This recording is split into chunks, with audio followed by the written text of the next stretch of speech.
Magandang gabi mga kaloto and welcome to LRT PH channel para alamin ang mga loto result ngayong araw ng Biyernes, November 29, 2024 para sa 9pm draw ng mga PCSO games na 2D Lotto, 3D Lotto, 4D Lotto, Mega Lotto 645 and Ultra Lotto 658. Pero bago ang lahat, kung bago ka pa lamang sa aming channel ay huwag kalimutang mag-like, mag-comment at mag-subscribe para updated ka sa daily lotto result ng PCSO. Para sa Ultra Lotto 658, we have no winner para sa jackpot prize na 165,219,542 pesos and 80 centavos. Ang ating Ultra Lotto winning combinations ay 16, 32, 12, 55, 23, and 5 in any order.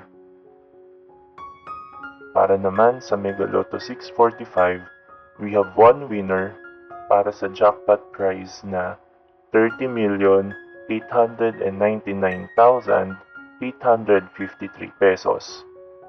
Ang ating Mega Lotto winning combinations ay 3, 4, 37, 23, 18, and 10 in any order.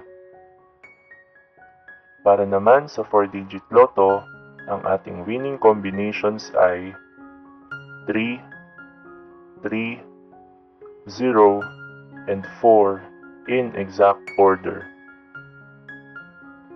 Para naman sa 3-digit Lotto for 9pm draw, ang ating winning combinations ay 6, 7, and 4 in exact order.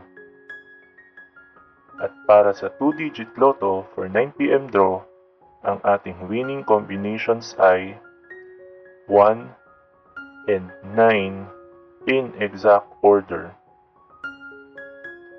Narito naman ang ating susunod na draw schedule para sa araw ng Sabado, November 30, 2024.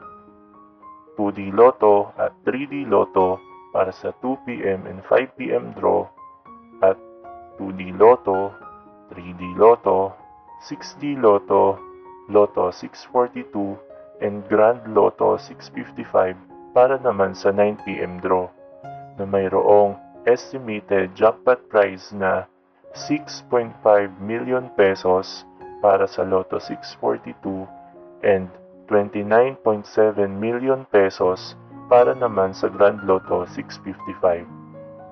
Congratulations to all the winners at marami pong salamat sa inyong panonood at patuloy na pagsuporta.